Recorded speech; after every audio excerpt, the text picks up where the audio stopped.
السلام علیکم ورحمۃ اللہ وبرکاتہ۔ وعلیکم السلام ورحمۃ اللہ وعلیکم وبرکاتہ۔ السلام۔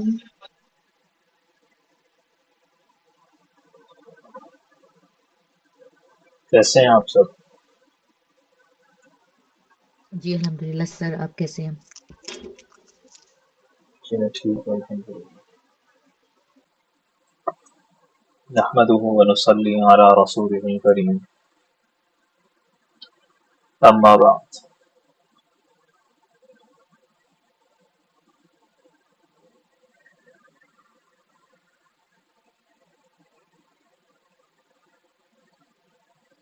اللہم صلی وسلم علی سیدنا محمد وعلی آلہ واصحابہ وذریاتہ اجمعین الی یوم الدین۔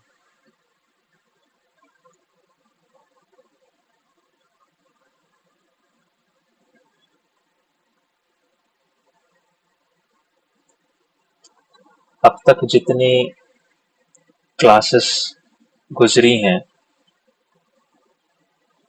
اس کے اندر ہم نے خلافت کا معنی اور خلافت کی تقسیم کے اوپر بات کی، اور ہم نے اس بات کو بھی سمجھا کہ خلافت راشدہ کے لیے کیا کیا شرطیں ہوتی ہیں۔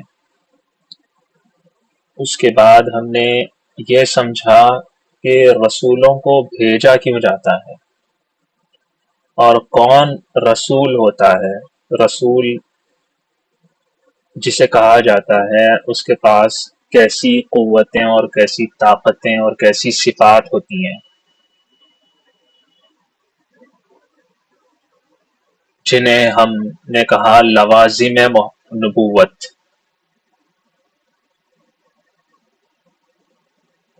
اور اس کے بعد ہم نے یہ بھی سمجھا کہ چار مختلف عظیم ترین شخصیتوں کو اگر جمع کر دیا جائے تو وہ نبی ہوتا ہے، جیسے میں نے آپ لوگوں کو بتایا، بادشاہ ہے، حکیم ہے اور مختلف لوگ۔ یہ باتیں میں اس لیے کر رہا ہوں تاکہ مختصر انداز میں ترتیب ذہن میں آ جائے، ریکال ہو جائے اور ہم آگے کی بات صحیح سے سمجھ سکیں۔ اس کے بعد ہم نے پڑھا اللہ تعالیٰ کی خلافت اور نبی کی خلافت کے بارے میں۔ ہم نے یہ بھی جانا کہ جو خلفائے راشدین کی خلافت ہوتی ہے وہ نبوت کا ہی حصہ ہوتا ہے، اور پھر ہم نے یہ بھی سیکھا کہ خلافت کا ایک ظاہر ہوتا ہے اور خلافت کا ایک باطن ہوتا ہے۔ ظاہری طور پر فرما روائی، بادشاہت ہوتی ہے، اور باطنی طور پر خاص صفات ہوتی ہیں جسے فتح کہا جاتا ہے، جسے اور مختلف قوتوں کا نام میں نے آپ لوگوں کو بتایا۔ اس کے بعد میں نے آپ لوگوں کو بتایا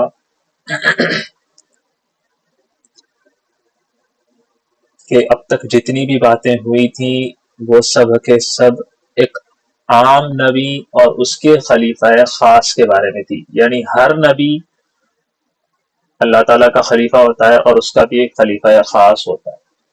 اس کے بعد سے ہم نے بات کی ہے خاص حضور صلی اللہ علیہ وسلم کی نبوت کے بارے میں کہ ان کی نبوت افضل، ارفع، اعلیٰ، برتر، بالا تھی، اور ان کے علاوہ جو ان کے خلفائے خاص ہیں ان کے بارے میں ہم نے بات کی، اور یہاں پر بات رکی ہے۔ ٹھیک ہے، میں نے یہاں پر یہ بتایا تھا کہ ان کے ہاتھوں پر کیسے حضور صلی اللہ علیہ وسلم سے کیے ہوئے اللہ کے وعدے مکمل ہوئے۔ ساری باتیں ذہن میں آ گئی آپ لوگوں کے؟ جی جی سر جی جی اچھا، ساری باتوں کی غرض کل میں نے جو بتائی تھی وہ یہ تھی کہ حضور صلی اللہ علیہ وسلم کی جو نبی ہونے کی حیثیت سے جو ان کی صفات تھی، بادشاہت، علم، حکمت، زہد، درویشی، یہ ساری کی ساری صفات ان کے خلفاء میں بہت بہترین طریقے سے موجود تھیں، اور ہر طریقے کی نبوت ان کے ہاتھوں پر مکمل ہوئی۔ اب یہاں سے صاحب کتاب خلافت راشدہ کی مثال دیتے ہیں، اور مثال دیتے ہوئے کہتے ہیں کہ خلافت راشدہ کا زمانہ اصل میں نبوت کے زمانے کا بقیہ حصہ ہوتا ہے۔ کیا مطلب نبوت کا زمانہ نبی کے ختم ہونے سے ختم نہیں ہو جاتا، بلکہ ان کے خلفاء کے ذریعے سے ان کے مزید جو کام ہوتے ہیں وہ کمپلیٹ کیے جاتے ہیں۔ تو خلافت راشدہ کا زمانہ اصل میں نبوت کا بقیہ حصہ ہوتا ہے۔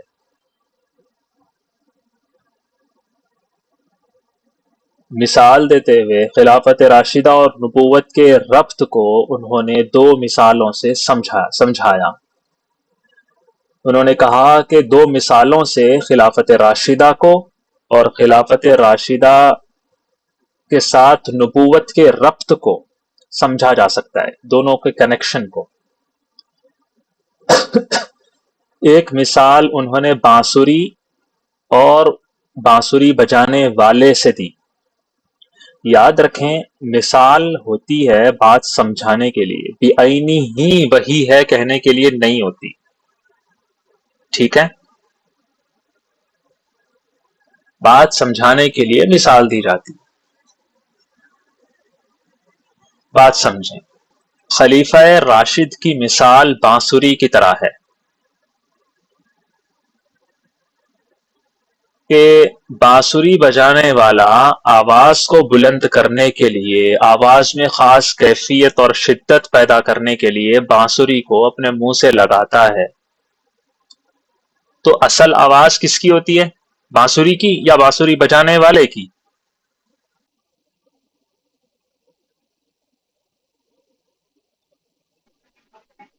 بجانے والے بانسری کی۔ جی، بانسری بجانے والے کی اصل آواز ہوتی ہے، اور اس کے اندر جو کیفیت پیدا ہوتی ہے، جو شدت پیدا ہوتی ہے، جو اس کے اندر راگ پیدا ہوتی ہے، وہ ہوتی ہے بانسری کی، ہے نا؟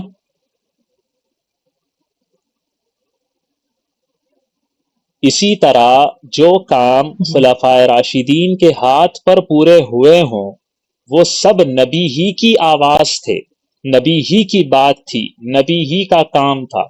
خلفائے راشدین بانسری کی طرح تھے کہ اس آواز کو انہوں نے پہنچایا، پھیلایا، ایک کیفیت دی، ایک رخ دیا اور ان کو مکمل کیا۔ آئی سمجھ میں بات؟ جی سر دوسری مثال انہوں نے دی ہے دل، دماغ اور باقی جسم کے اعضاء کی۔ انہوں نے کہا خلیفہ راشد کا وجود نبی کے حق میں اعضاء و جوارح کی طرح ہوتا ہے، جسم کے باقی اعضاء کی طرح ہوتا ہے، اور جسم کے باقی جو اعضاء ہوتے ہیں وہ حکمرانی نہیں کرتے، حکمرانی کرنے والا دل اور دماغ ہوتا ہے۔ فرما روا، اصل فرما روا کون ہوتا ہے؟ قلب اور دماغ۔ یعنی نبی اکرم صلی اللہ علیہ وسلم کی ذات بابرکات اور خلفائے راشدین، یعنی دل و دماغ کون ہے؟ نبی صلی اللہ علیہ وسلم کی ذات، اور خلفائے راشدین اس دل و دماغ کے لیے کیا ہے؟ دست اور بازو کی طرح ہیں، جن کی حرکت نظر آ رہی ہے، لیکن اصل جو حکم ہے وہ کس کا ہے؟ وہ دل اور دماغ کا ہے، یعنی نبی پاک کا ہے۔ ٹھیک ہے، سمجھ میں آئی بات؟ جی دل اور دماغ کی حرکت نظروں سے پوشیدہ ہوتی ہے اور ہمیں نظر آتا ہے دست و بازو حرکت کر رہے ہیں. تو جب نبی صلی اللہ علیہ وسلم کی وفات ہوئی، اس کے بعد خلافت شروع ہوئی، تو وہ خلافت بھی نبوت ہی کے احکام، نبوت ہی کے کام ہیں. بس بات یہ ہے کہ ہمیں نبی کرتا ہوا نظر نہیں آ رہا، دل اور دماغ کرتا ہوا نظر نہیں آ رہا، بلکہ اس کے اعضاء و جوارح، اس کے دست و بازو کرتے ہوئے نظر آ رہے ہیں. سمجھ میں آ گئی بات؟ جی سر. کوئی چیز اشکال، جی سر قابل جی. اشکال ہے تو بتائیے.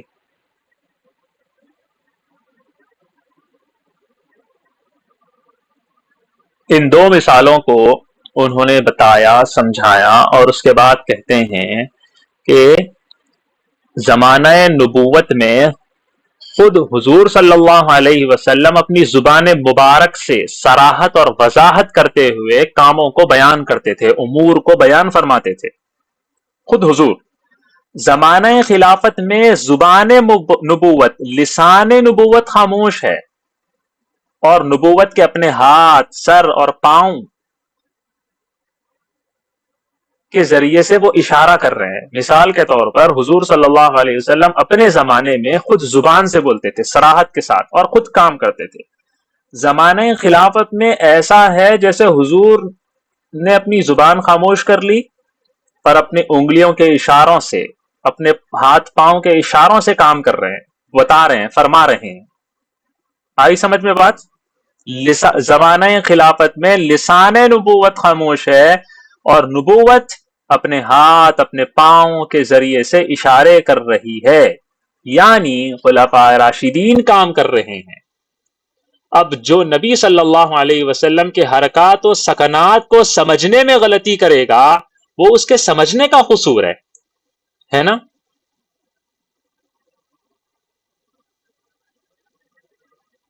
سمجھ میں آئی بات؟ جی سر یعنی جی. خلفاء کے جو کام سر ہے جو وہ آپ نبی نے کے کام ہے. کیا کہا؟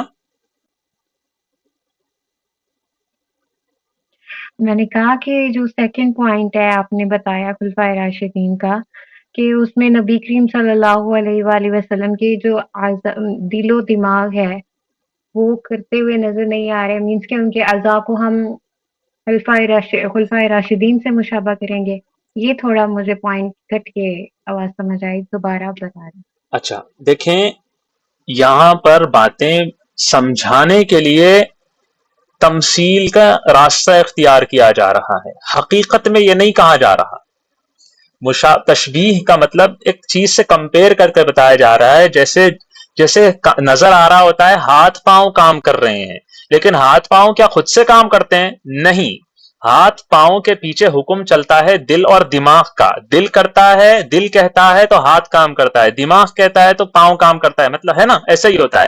تو اسی طرح زمانہ نبوت میں تو ہمیں نظر آ رہا ہوتا ہے کہ حضور صراحت کے ساتھ ایک بات بول رہے ہیں، کام کر رہے ہیں.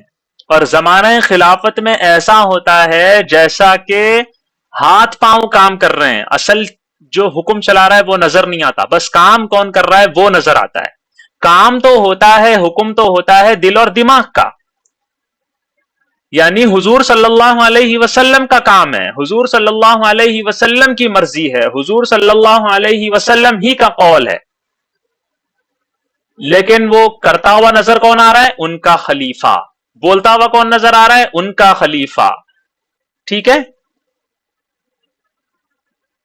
جی سر جی. سر جی آج اسکرین شیئر نہیں ہو رہی؟ ہاں ہاں، اسکرین شیئر نہیں ہو رہی، میں بس ایسے ہی خلاصہ بتا رہا ہوں، کیونکہ وہ پڑھیں گے تو اس کے اندر ٹائم ہو رہا ہے نا، تو میں سوچ رہا ہوں کہ بس ایسے ہی جی سر آپ لوگوں کو خلاصہ بتا دیا کرو. ٹھیک ہے. بس اتنا اندازہ تو ہو گیا آپ لوگوں کو کہ کتاب کتنی مشکل ہے، تو ذرا توجہ سے سن لو گے، خود سے پڑھنا تو نہیں ہوگا نا. ہاں جی سر. اب جو میں نے بات کہی ہے ام ایمن صاحب، آپ کو سمجھ میں آ گئی اور باقیوں کو بھی؟ ہاں جی سر. جی. یہ بات انہوں نے بتائی. تو اس کا مطلب کیا ہوا؟ اس کا مطلب یہ ہوا کہ خلفائے راشدین، جی ٹھیک ہے سر، سمجھ آ گئی تھی. جی اس کا مطلب یہ ہوا کہ خلفائے راشدین کا کام دراصل نبی کا کام ہے، دراصل نبی کے احکام ہیں، دراصل نبی کے اشارے ہیں جو خلفائے راشدین ان پر عمل کر رہے ہیں. اب جو نبی کے حرکات کو، نبی کے سکنات کو، یعنی نبی کے اشاروں کو نہ سمجھے، یعنی وہ یہ کہے کہ یہ تو فلاں کی بدعت ہے، یہ تو عمر کی بدعت ہے، یہ تو اس نے کیا ہے، یہ نبی سے ثابت نہیں ہے، یہ تو صحابی نے کیا ہے، تو وہ کس کی غلطی ہے؟ جو نبی کے اشاروں کو نہیں سمجھ پا رہا، جو نبی کے حرکات و سکنات کو نہیں سمجھ پا رہا، تو وہ غلطی خلفائے راشدین کی ہے یا اس کی ہے جو اس اشارے کو سمجھ نہیں پا رہا؟ سر جو سمجھ نہیں پا رہا. بالکل، شکریہ، آج آپ لوگ کوآپریٹ کر رہے ہو، بہت بہت شکریہ. تو جیسا کہ یہ بات ہم نے سمجھی کہ خلفائے راشدین کا کام دراصل نبی صلی اللہ علیہ وسلم کا کام ہے، اس بات کو سمجھنے سے ہمیں ایک بات کا پتہ چلتا ہے، وہ یہ ہے کہ خلفائے راشدین کے اقوال کا مطلب ان کی باتیں، اور ان کے افعال یعنی ان کے کام پوری امت کے اتفاق اور اجماع کے ساتھ شریعت کی دلیل ہیں. شریعت کی دلیل کا کیا مطلب؟ شریعت کی دلیل کا مطلب یہ ہے کہ اگر انہوں نے کوئی بات بتائی کسی معاملے میں تو وہ دلیل کی حیثیت رکھتی ہے. کوئی یہ نہیں کہہ سکتا کہ یہ قرآن حدیث نہیں ہے، ہم نہیں مانیں گے اسے. نہیں، یہ خلیفہ راشد نے کہا ہے. اگر قرآن میں وہ بات نہیں مل رہی، حدیث میں وہ بات نہیں مل رہی، اور خلیفہ راشد کی باتوں میں وہ بات مل رہی ہے، تو اس کا مطلب یہ ہے کہ وہ شرعی دلیل ہے، وہ شریعت کا حصہ ہے، اس کو ماننا چاہیے. اگر کوئی یہ کہے کہ یہ میں اس کو نہیں مانتا، میں تو اللہ اور محمد کو مانتا ہوں، میں ابو بکر کا غلام تھوڑی نہ ہوں، یا میں ابو بکر کے دین پہ تھوڑی نہ ہوں، تو وہ گمراہ ہے. کیونکہ اس پر کہ خلفائے راشدین کے اقوال اور افعال نبی صلی اللہ علیہ وسلم کے اقوال اور افعال کی کنٹینیوشن ہوتی ہے، ان کے کام کی کنٹینیوشن ہوتی ہے، اور بقیہ حصہ ہوتا ہے. اس پر امت کا اتفاق اور اجماع ہے کہ وہ شرعی دلیل ہیں، شریعت کی دلیل ہے وہ، اور ان کی اتباع یعنی ان کے اقوال کی افعال کی اتباع واجب اور لازم ہے. ٹھیک ہے؟ خلفائے راشدین کی سنت کی اتباع، اور خاص طور پر ابو بکر و عمر رضی اللہ عنہما کی اقتداء کے لازم ہونے پر اور ان کی تاکید کے بارے میں بے شمار احادیث موجود ہے نا؟ کتنی احادیث ایسی ہیں جس کے اندر بتایا گیا کہ میری سنت اور خلفائے راشدین کی سنت کو مان لو، اس کو اپنے کیا کہتے ہیں، اپنے دانتوں سے پکڑ کے مضبوطی سے تھام لو، ہے نا؟ سنا آپ لوگوں نے؟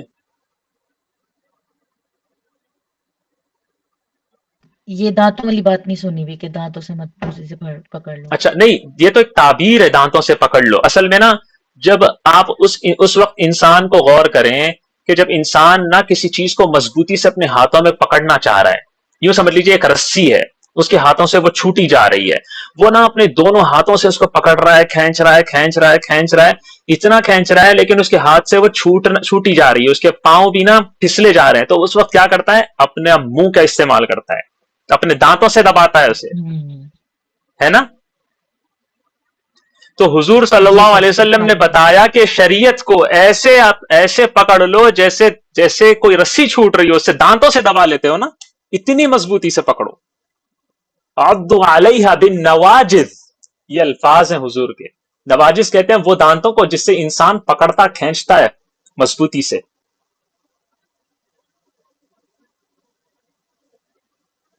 حضور نے کہا سنتی، میری سنت، وسنتی الخلفاء الراشدین المہدیین من بعدی، میرے بعد آنے والے ہدایت یافتہ خلفاء راشدین کی سنت. کیوں؟ اگر جب یہ بات ہے کہ ان کی باتوں کو ماننا یہ حضور نے تاکید کی ہے، اس کے بعد اگر کوئی یہ کہے کہ میں ان کی بات نہیں مانتا، وہ تو صحابہ ہیں، ان سے غلطیاں ہوئی ہیں، وہ تو انسان تھے، وہ نبی نہیں تھے، یقیناً وہ نبی نہیں تھے، ہم خلفائے راشدین کی بات کر رہے ہیں، اور ہم نے دوسروں سے بنسبت کافی بہتر انداز میں سمجھا کہ خلیفہ راشد کیا ہوتا ہے۔ کیوں؟ کیونکہ خلیفہ راشد وہ ہوتا ہے جو نبی سے صفات میں زیادہ مناسبت رکھتا ہے، مشابہت رکھتا ہے نا؟ اب آپ لوگوں کو دوسروں کے مقابلے میں سمجھنا زیادہ آسان ہوگا کہ خلفائے راشد کی بات ماننا لازم کیوں ہے نا؟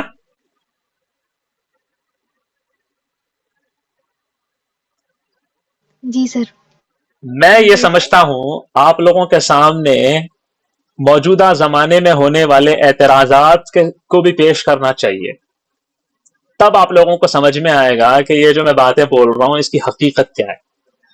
موجودہ زمانے میں بہت سی باتوں کے بارے میں کہا جاتا ہے، میں مختصر طور پر بول دیتا ہوں، اس کے اندر تفصیل میں نہیں جاتا۔ موجودہ زمانے میں بہت سی باتوں کے بارے میں کہا جاتا ہے، یہ حدیث میں نہیں ہے، یہ حضور نے نہیں کہا، یہ قرآن میں نہیں ہے، ہم نہیں مانتے۔ ایک بڑا گروہ ہے جو یہ کہتا ہے میں حدیث ہی کو نہیں مانتا، کیوں؟ میں صرف قرآن مانتا ہوں۔ اچھا بھائی، آپ قرآن کیوں مانتے ہو؟ میں قرآن اس لیے مانتا ہوں کیونکہ یہ اللہ کی کتاب ہے۔ پھر حدیث اس لیے نہیں حدیث کو بھی میں مانتا ہوں، لیکن حدیثوں کو یہ مجموعے کو نہیں مانتا جو ہمارے سامنے موجود ہے۔ کیوں؟ اس لیے کہ یہ حدیثیں جو جمع کی گئی ہیں یہ حضور کی وفات کے 300 سال بعد جمع کی گئی ہیں۔ کیا 300 سال گزر جانے کے بعد جمع کی جانے والی حدیثیں اس کے اندر کوئی گڑبڑ نہیں ہو سکتی؟ اس کے اندر کوئی بھول نہیں ہو سکتی؟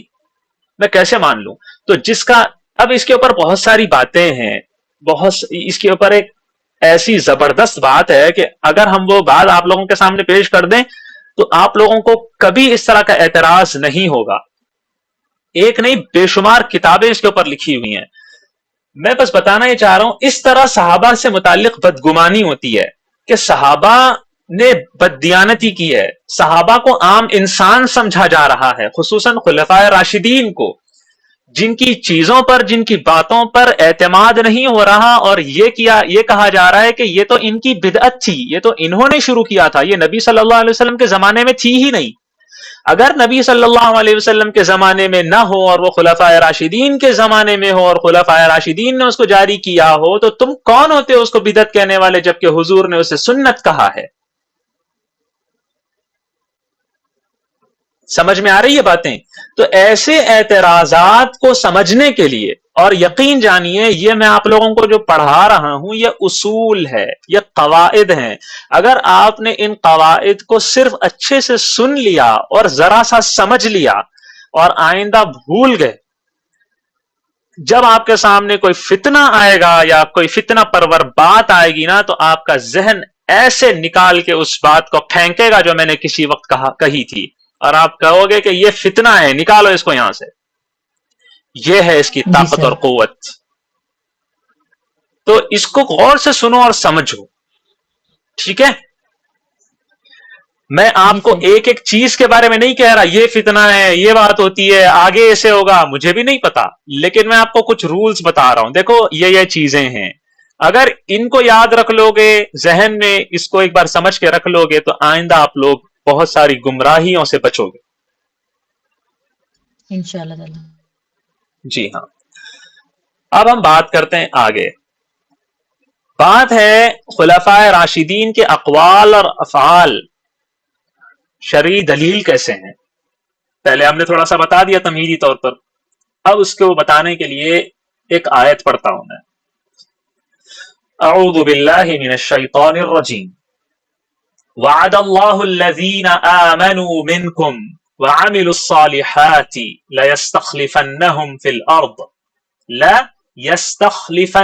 الأرض كما استخلف الذين من قبلهم وَلَيُمَكِّنَنَّ لَهُمْ دِينَهُمْ الَّذِي ارْتَضَىٰ لَهُمْ وَلَيُبَدِّلَنَّهُمْ مِنْ بَعْدِ خَوْفِهِمْ أَمْنًا یعبدوننی لا یشرکون بی شیئا ومن کفر بعد ذلک فاولئک هم الفاسقون.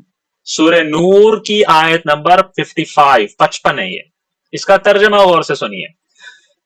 تم میں سے جو لوگ ایمان لائے ہیں اور جنہوں نے نیک عمل کیے ہیں ان سے اللہ نے وعدہ کیا ہے کہ وہ یعنی اللہ انہیں ضرور زمین میں اپنا خلیفہ بنائے گا. میں نے خاص طور پر الگ سے پڑھا, اسے ڈبل پڑھا, لا یستخلفنہم, استخلفا, ٹھیک ہے, خلیفہ بنانا.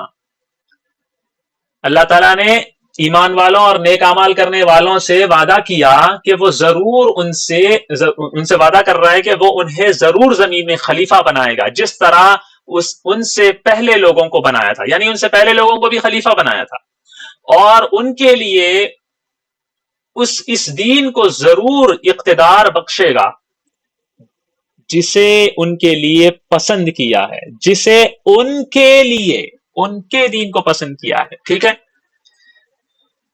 اور ان کو جو خوف لاحق رہا ہے اس کے بدلے انہیں ضرور امن عطا کرے گا. بس وہ میری عبادت کریں, میرے ساتھ کسی چیز کو شریک نہ ٹھہرائیں, اور جو لوگ اس کے بعد بھی ناشکری کریں گے تو ایسے لوگ نافرمان ہوں گے. اس کی تفسیر میں آپ کو پڑھ کے سناتا ہوں مختصر.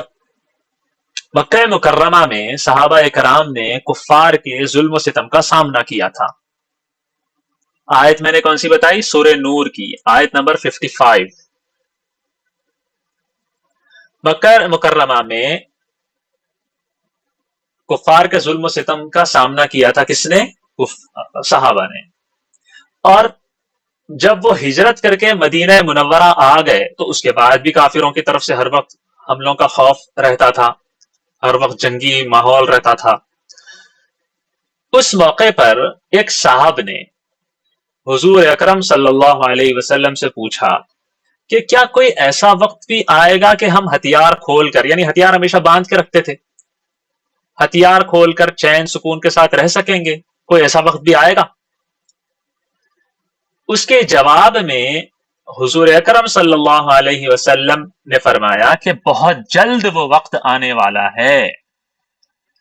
یہ آیت اس موقع پر نازل ہوئی کہ ہم ایمان والے اور عمل صالح کرنے والوں کو زمین میں اپنا خلیفہ بنائیں گے اور ان کے دین کو مضبوط کریں گے, ٹھیک ہے.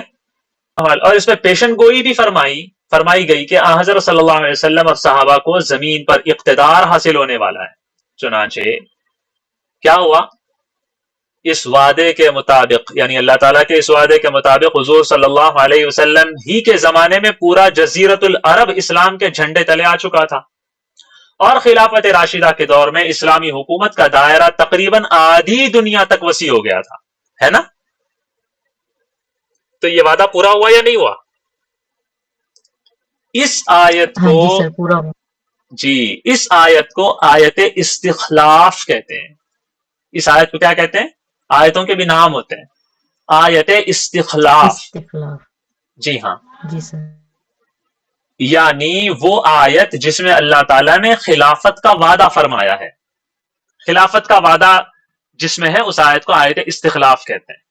اس آیت میں اللہ تعالیٰ نے وعدہ خلافت کے بعد یہ ارشاد فرمایا, کیا؟ پہلے یہ بتا دیا نا, لَيَسْتَخْلِفَنَّهُمْ كَمَا اسْتَخْلَفَ الَّذِينَ مِنْ قَبْلِهِمْ. اس کے بعد کہا وَلَا يُمَكِّنَنَّ لَهُمْ دِينَهُمُ الَّذِي تَرْضَىٰ لَهُمْ. یہ بات فرمائی کیا ہے؟ اور تاکہ اللہ تعالیٰ ان کے لیے ان کے دین کو مضبوط کرے جسے اس نے ان کے لیے پسند کیا ہے, ان کے دین کو مضبوط کرے. اس آیت میں اللہ تعالیٰ نے دین کو, اسلام کو خلفائے راشدین کی طرف منسوب کیا, کیونکہ بات کس کی ہو رہی ہے؟ بات ہو رہی ہے خلفاء بنانے کی. اب ہر صحابی کو تو خلیفہ نہیں بنایا جائے گا, تو بات ہو رہی ہے خلفائے راشدین کی, اور خلفائے راشدین کی طرف دین کو منسوب کیا جا رہا ہے اس آیت میں. دینہم, ان کا دین ہے نا, ان خلفاء کے دین کو مضبوط کریں گے. دوسرے الفاظ میں اگر ہم کہیں تو اللہ تعالیٰ نے ان کے کاموں کو دین کہا ہے. سمجھ میں آ رہی ہے بات؟ مطلب ان کے افعال کو جی ان کے افعال کو دین کہا ہے. ایک تو یہ بتا دیا کہ ان کو خلافت عطا فرمائیں گے، دوسرا یہ کہا کہ ان کے مذہب کو، ان کے دین کو، جو وہ کام کر رہے ہیں اس کو مضبوطی بھی عطا کریں گے. ٹھیک ہے، اللہ تعالیٰ نے اس آیت میں خلافت کا وعدہ کرنے کے بعد بتا رہے ہیں کہ ان کے طریقے کو، ان کے دین کو، ان کے کاموں کو مضبوطی عطا کریں گے. تو دوسرے الفاظ میں اللہ تعالیٰ نے ان کے کاموں کو دین کہا نا. بالکل سر.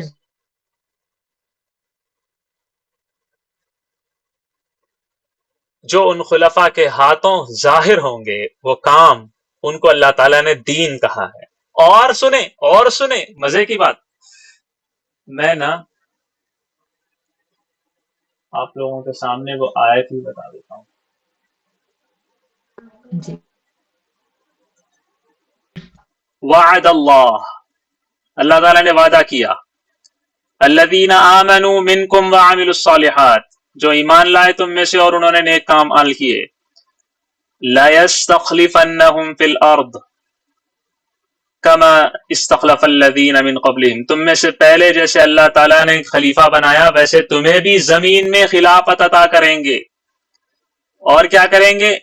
وَلَيُمَكِّنَنَّ لَهُمْ، اور ان خلفاء کے دین کو، دینہم، ان خلفاء کے دین کو تمکین عطا کریں گے، مضبوطی عطا کریں گے. اتنا کہہ دیا. پہلے وعدہ خلافت کا، پھر وعدہ تمکین دین خلفاء کا، اس کے بعد کہہ رہے ہیں الذی ارتضی لہم. اس کے بعد کیا کہا؟ الذی ارتضی لہم.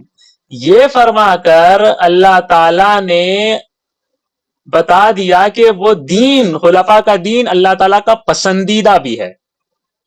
ارتضا رضامندی کو کہتے ہیں، جس سے اللہ تعالیٰ راضی بھی ہے ان کے لیے.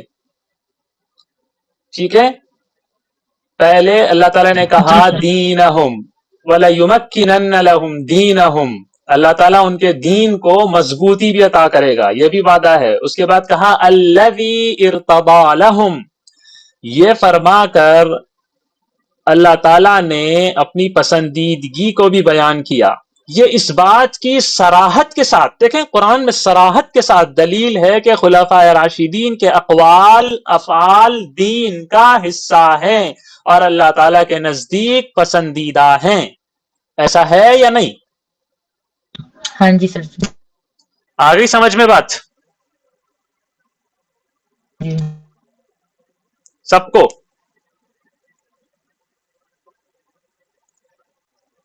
قرآن سے یہ بات ابھی آپ لوگوں کے سامنے ثابت کی گئی کہ خلفاء راشدین کے اقوال اور ان کے افعال دین کا حصہ ہیں، بلکہ دین ہے، اور اللہ تعالیٰ کے پسندیدہ اعمال اور اقوال ہے، وہ افعال ہے وہ. اسی وجہ سے ائمہ مجتہدین، جو بڑے فقہا ہیں، جن کو اجتہادی صلاحیت عطا ہوتی ہے، کل جو میں نے بتایا، قرآن سے نئے مسائل نکالنا، حدیث سے نئے مسائل نکالنا، اور اجماع اور قیاس ہے، اس کے نئے نئے مسائل ان کے سامنے، اس کے اصول ہیں، اس کے ضوابط ہیں، اس کا طریقہ ہے، اس کا فن ہے، اس کا علم ہے. جو یہ اعلیٰ درجے پہ جانتا ہے اس کو کہتے ہیں مجتہد.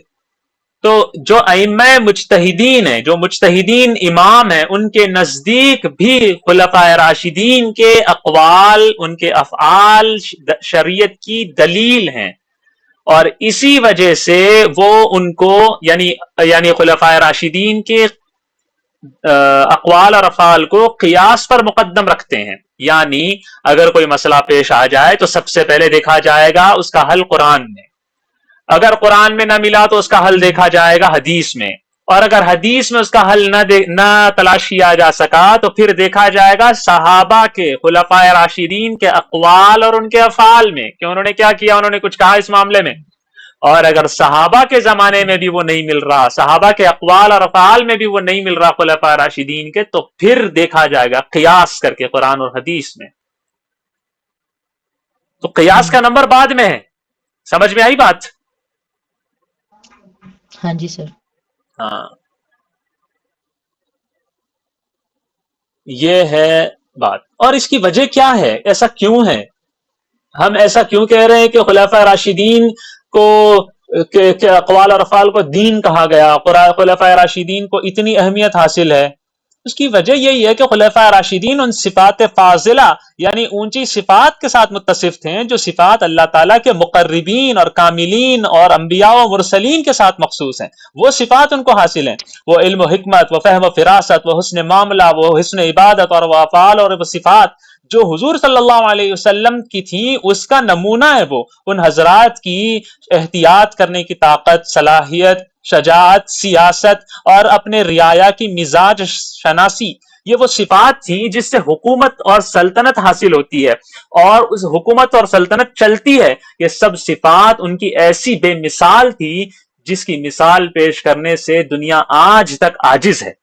اسی وجہ سے حدیث کے بعد ان کا نمبر آئے گا نا، بجائے اس کے کہ بندہ اپنے عقل کے قیاس کے گھوڑے دوڑائے. سب سے پہلے وہ اس پر اتفاق کرے گا نا کہ پہلے صحابہ نے کیا کہا دیکھو، کیونکہ ان کے پاس جو فراست تھی وہ زمانے نے پیش نہیں کی اب تک.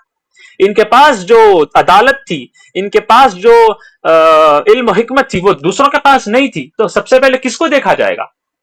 قرآن و حدیث کے بعد انہی کے اوپر، صحابہ کرام. ہاں انہی کو تو دیکھا جائے گا نا. سمجھ میں آئی بات؟ تو اسی لیے کہا گیا کہ خلفائے راشدین کا دور خلافت عہد نبوت کا تتمہ ہے اور اس کا تکملہ ہے. ٹھیک ہے سر اسی لیے جب سنت کی تعریف کی جاتی ہے تو پھر صحابہ کے اقوال و افعال کو بھی ساتھ کہا بالکل جاتا ہے. بالکل بالکل یہی وجہ ہے. اور صحابہ میں سب سے پہلے خلفائے راشدین آتے ہیں. ہم اس کی بھی وجہ بتائیں گے. اتنی بات سمجھ میں آ گئی؟ ٹھیک ہے. ہاں جی. جی سر. کوئی مشکل ہو رہی ہے آپ لوگوں کو؟ نہیں سر جی. ہاں بس 5 سے 7 منٹ رک جائیں، کمپلیٹ کر رہا ہوں میں، پوری بات کمپلیٹ ہو جائے گی. ٹھیک ہے؟ اب مجھے بتاؤ، اس جتنی بھی میں نے باتیں کڑی سے کڑی ملائی ہے وہ سب کو سمجھ میں آ گئی؟ جی الحمدللہ. یس سر. میں نے کہا خلفائے راشدین کا دور خلافت عہد نبوت کا تتمہ اور اس کا تکملہ تھا. ٹھیک ہے؟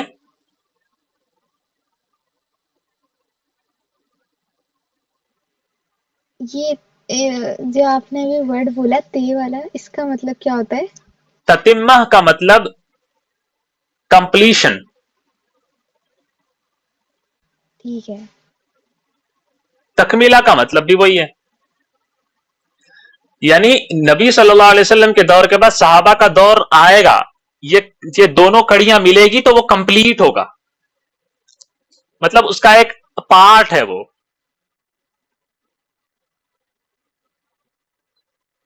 اوکے. جو وعدے نبی اکرم صلی اللہ علیہ وسلم سے کیے گئے تھے وہ خلفائے راشدین کے ہاتھوں پر پورے ہوئے. فرق اتنا تھا کہ آسمان سے وحی نہیں آتی تھی. پہلے آسمان سے وحی آتی تھی اور وعدے پورے ہوتے تھے. اب یہاں پر خلفائے راشدین کے زمانے میں ہوا یہ کہ وحی آ نہیں رہی، وحی آ چکی ہے، پہلے ہی سب ہو چکا ہے. مثال دیکھیں آپ، انا نحن نزلنا الذکر وانا له لحافظون، ہم نے قرآن کو نازل کیا ہے اور ہم ہی اس کے نگہبان ہیں. ان علینا جمعہ وقرآنہ، اس کا جمع کرنا اور پڑھوا دینا ہمارے ذمہ ہے. قرآن کی حفاظت ہے، قرآن کا جمع کرنا ہے. لیظہرہ علی الدین کلہ، تاکہ اس دین کو تمام دینوں پر غالب کر دے، یعنی ساری دنیا میں اسلام کا ڈنکا بجے. آگے ستدعون الی قوم اولی بأس شدید، ان قریب تم ایسے لوگوں کی طرف بلائے جاؤ گے جو سخت لڑنے والے ہوں گے. وَلَقَدْ كَتَبْنَا فِي الزَّبُورِ مِن بَعْدِ الذِّكْرِ أَنَّ الْأَرْضَ يَرِثُهَا عِبَادِيَ الصَّالِحُونَ، اور لوح محفوظ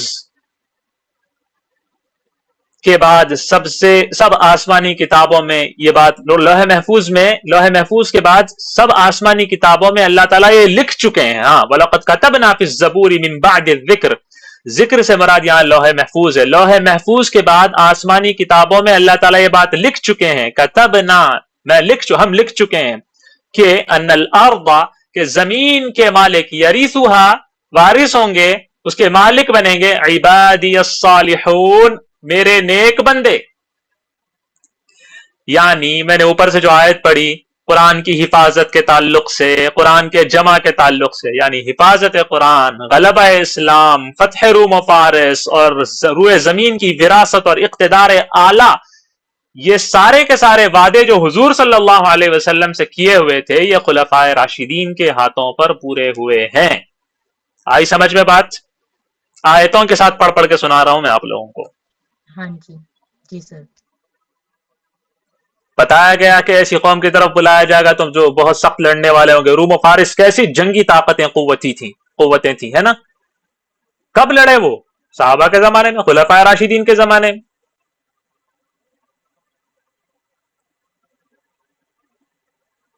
اب میں بتا رہا ہوں صحابہ کرام میں خلفائے راشدین افضل کیوں ہیں. خلفائے راشدین کی افضلیت کی, ان کی برتری کی سب سے زیادہ قوی وجہ, سب سے زیادہ مضبوط وجہ یہ ہے کہ حضور صلی اللہ علیہ وسلم ابتدا میں تنے تنہا تھے.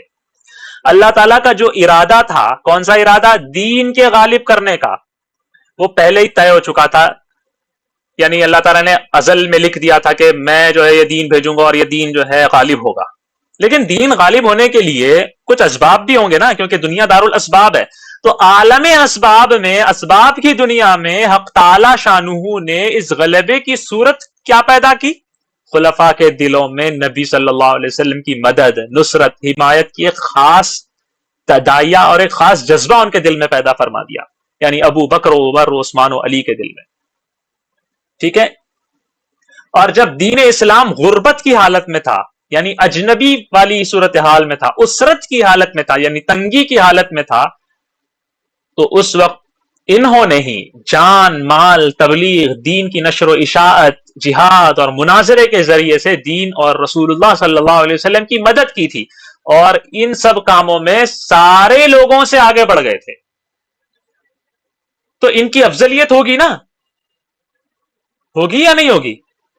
ایک وجہ یہ ہے کہ انہوں نے, اللہ تعالیٰ نے ان کو عالم اسباب میں ان کے دل میں وہ بات ڈالی کہ یہ نبی کی مدد کریں ہر طرح سے, اور انہوں نے کی, اور اتنی کی کہ سب سے آگے بڑھ گئے. ایک وجہ یہ ہے کہ وہ سارے صحابہ میں افضل ہیں.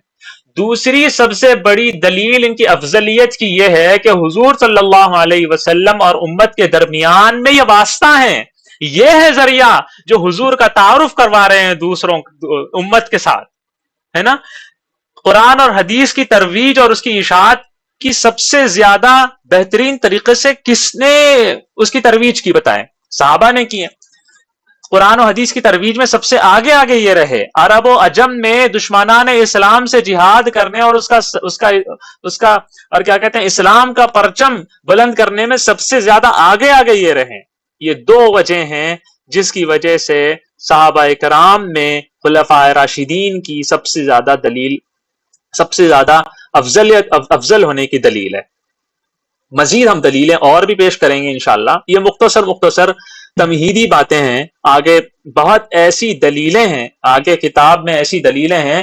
انہوں نے یہ بتایا کہ خلفائے راشدین, یہی خلفائے راشدین کیوں ہیں, اور اس کے بعد پھر ابو بکر اور عمر ہی افضل کیوں ہیں, اور اس کے بعد پھر ان کو نہ ماننے پر کیا چیزیں لازم آتی ہیں. سب زبردست طریقے سے انہوں نے بتایا عقلی طور پر. ٹھیک ہے, ایک عدالت قائم کر دی گویا کہ. اب ہم بتاتے ہیں شیخین کی افضلیت کے بارے میں. ہم نے ابھی کیا بتایا؟ صحابہ کرام میں سب سے افضل خلفائے راشدین ہیں, کیوں ہیں. اب ہم بتا رہے ہیں خلفائے راشدین میں شیخین کیوں افضل ہے. یہ ایک اصطلاح ہے شیخین کی. شیخ کی تسنیہ شیخین, ٹھیک ہے, دو شیخ, دو بزرگ. یہ کون ہے؟ شیخین سے مراد ہوتا ہے ابو بکر اور عمر رضی اللہ عنہما, ان کو کہتے ہیں شیخین. اور ان کے بعد کے جو دو خلفاء ہیں حضرت عثمان اور حضرت علی, ان دونوں کو کہا جاتا ہے خاتنین. ختن کہتے ہیں عربی زبان میں داماد کو. چونکہ حضرت عثمان بھی داماد تھے, حضرت علی بھی داماد تھے, اسی لیے کہا جاتا ہے دو داماد, ختنین. اور یہ دونوں جو تھے جیسے حضرت ابو بکر اور حضرت عمر، یہ دونوں سسر تھے حضور کے، دونوں کی بیٹیاں حضور کی بیویاں تھی، ہے نا؟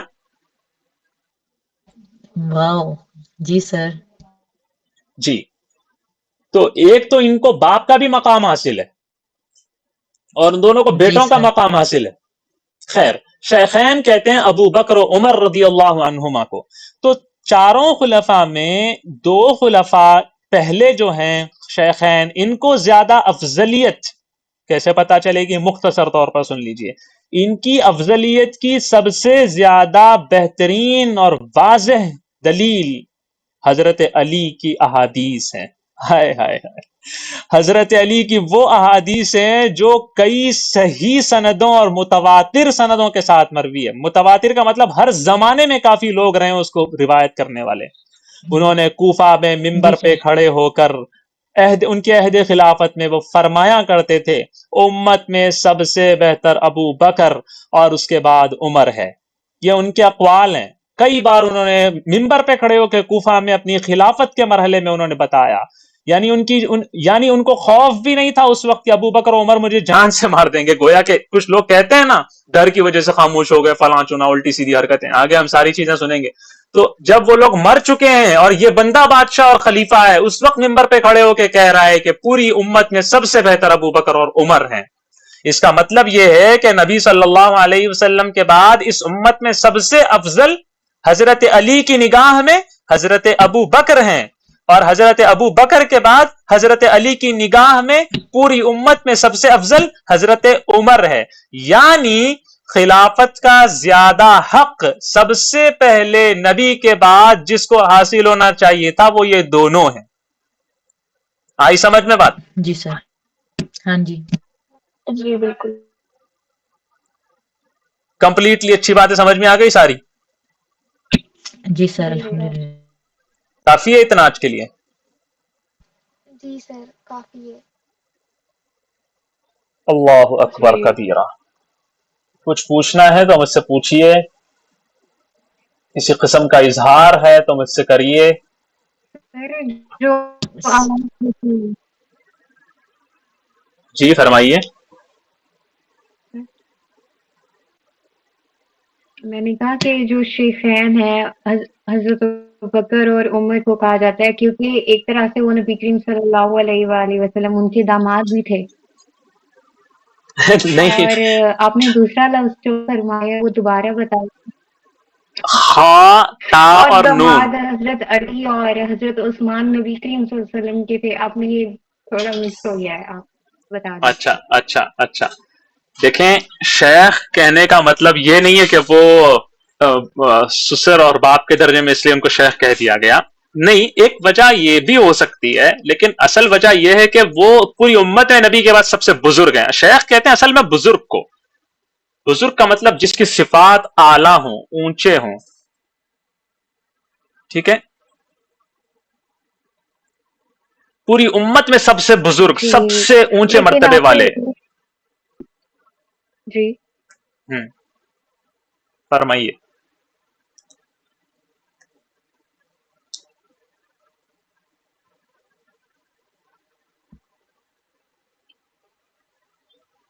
اچھا، تو میں آپ نے یہ کہا تھا کہ آخر کا جملہ بول دوں، وہ ہے خا تا اور نون۔ ختن، ختن کہتے ہیں داماد کو عربی زبان میں، ختنن داماد، اور ختنان یا ختنین کا مطلب دو داماد۔ تو حضرت عثمان حضور کے داماد تھے اور حضرت علی حضور کے داماد تھے، اسی لیے کہا جاتا ہے ختنین۔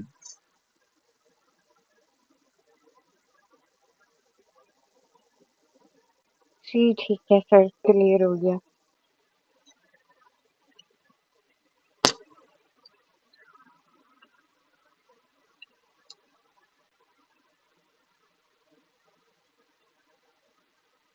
سر آپ یہ کمپیئر کر کے بھی پڑھائیں گے کہ مطلب باقی کیوں نہیں ان کی مطلب ان کی بات کو حدیث کے طور پر یا سنت کے طور پر لیتے ہیں؟ میں فی الحال صرف وہ باتیں بتا رہا ہوں جو اس کتاب میں ہیں، ٹھیک ہے، اس کو جی سمجھانے کے لیے تھوڑی بہت باتیں میں اپنی طرف سے سمجھانے کے لیے، تفہیم کے لیے کر رہا ہوں. میں کتاب سے ہٹنا نہیں چاہتا، کیونکہ میں یہ نہیں چاہتا کہ بات لمبی ہو، نہ میں یہ چاہتا ہوں کہ مجھ سے کوئی غلطی ہو. ٹھیک ہے، جی سر، ٹھیک ہے.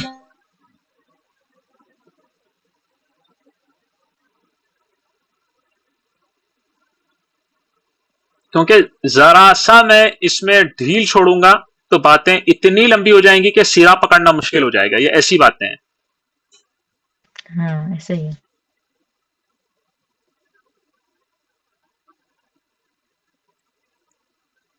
کسی کو کچھ کہنا ہے؟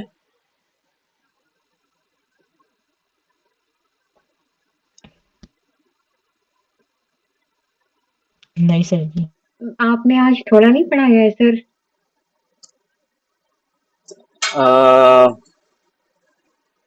میں تو آگے بھی پڑھا دوں، لیکن مجھ سے کہا جا رہا ہے کہ جتنا سمجھا جا سکتا ہے اتنا پڑھایا جائے نا. 2-2 گھنٹے کی کلاس کتنی مشکل ہو جائے گی ہمیں. تو میں نے کہا ٹھیک ہے بھائی، پھر اختتام کب ہوگا اس کا میں کوئی ذمہ نہیں لیتا. جی کیونکہ آج مطلب کہ پیج بھی آدھا ہاف تھوڑا ہوا ہے، تو میں نے کہا آج جو پیج ہے نا وہ بھی صرف ایک ہی ہوا ہے، اتنا تھوڑا پڑا ہے آج ہم نے اس سے. پیج میں دیکھتا ہوں کتنا ہوا ہے. ہم نے یہاں سے پڑھا. آپ لوگوں کو اسکرین نظر آ رہی ہے؟ ابھی شو ہونا شروع ہو رہی ہے. ہاں اب نظر آ رہی ہے نا. تو یہاں سے پڑھا ہم نے. خلافت راشدہ کی مثال، خلیفہ راشد کی مثال بانسری کی مانند ہے کہ جس طرح بانسری بجانے والا آواز بلند کرنے کے لیے یا اس آواز میں شدت یا خاص کیفیت پیدا کرنے کے لیے بانسری کو اپنے منہ سے لگا لیتا ہے، تو اصل آواز اس بجانے والے کی ہوتی ہے اور شدت اور کیفیت بانسری کی ہوتی ہے. اسی طرح جو کام خلفاء راشدین کے ہاتھ پورے ہوئے ہیں وہ سب نبی ہی کی آواز سے اور خلفاء راشدین بمنزلہ بانسری کے تھا. یا یوں کہو کہ خلیفہ راشد کا وجود نبی کے حق میں بمنزلہ اعضاء و جوارح کے ہوتا ہے کہ اصل فرمانروا قلب اور دماغ ہوتا ہے. یعنی نبی کی ذات بابرکات اور خلفاء راشدین کے لیے بمنزلہ دست و بازو کے ہوتے ہیں کہ جن کی حرکت نظر آ رہی ہے اور دل و دماغ کی حرکت نظروں سے پوشیدہ ہوتی ہے. خلافت راشدہ کا زمانہ نبوت کا بقیہ ہے. فرق اتنا ہے کہ زمانہ نبوت میں خود اپنی زبان مبارک سے صراحتاً امور کو بیان فرماتے تھے، اور زمانہ خلافت میں نبی ساکت و صامت بیٹھے ہیں اور لسان نبوت خاموش ہے اور ہاتھ اور سر اور پیر سے اشارے کر رہے ہیں اور اہل فہم و دانش مقصود کو سمجھ رہے ہیں. اور جس نے اعضاء و جوارح یعنی خلفاء راشدین کی حرکات و سکنات کے سمجھنے میں غلطی کی تو وہ اس کی سمجھ کا قصور ہے. دیکھیں میں انہی کو سامنے رکھتے ہوئے اپنے الفاظ میں سمجھا رہا ہوں آپ لوگوں کو. اب آپ لوگوں کو میرے خیال میں یہ الفاظ سمجھ میں آ رہے ہوں گے میری تقریر سننے کے بعد. جی سر. ایک یہ ہے ایک پیج، یہ دوسرا پیج دیکھیں. وَلَيُمَكِّنَنَّ لَهُمْ دِينَهُمُ الَّذِي، یہاں پر انہوں نے صرف اتنی بات بتا دی. حق تعالیٰ شان نے آیت استخلاف میں وعدہ خلافت کے بعد یہ ارشاد فرمایا. اب آپ لوگوں کو پتہ ہی نہیں ہے وعدہ استخلاف کہاں ہے، وہ کون سی آیت ہے، تو میں نے وہ پہلے آیت پیش کر دی، پھر اس کو تفصیل سے سمجھا دیا، پھر یہاں سے بات کی. تو اس طرح سے تھوڑی چیزیں ایڈ کر رہا ہوں، بس اتنی تفہیم کے لیے، سمجھنے کے لیے. یہاں شیخین کی افضلیت اتنی تو پڑھی ہم نے، اتنے صفحے تو پڑھے ہیں. سر وہ اپنا بتا رہی تھی کہ آج میرا لکھنے میں شاید ایک ہی پیج ہوا. اوہ ہو اچھا اچھا. جی چلیں آپ لوگ چلیے اللہ تعالیٰ میرے لیے بھی آسان کرے اس کو سمجھنا اور سمجھانا، اور آپ لوگوں کے لیے بھی آسان کرے اس کا سمجھنا، محفوظ کرنا اور سمجھانا. آمین. اللہ تعالیٰ ہمیں فتنوں سے بچائے، فتنہ پروروں سے بچائے، حق کا راستہ دکھائے اور حق پر چلائے، باطل سے بچائے. آمین ثم آمین. والسلام علیکم ورحمۃ اللہ وبرکاتہ.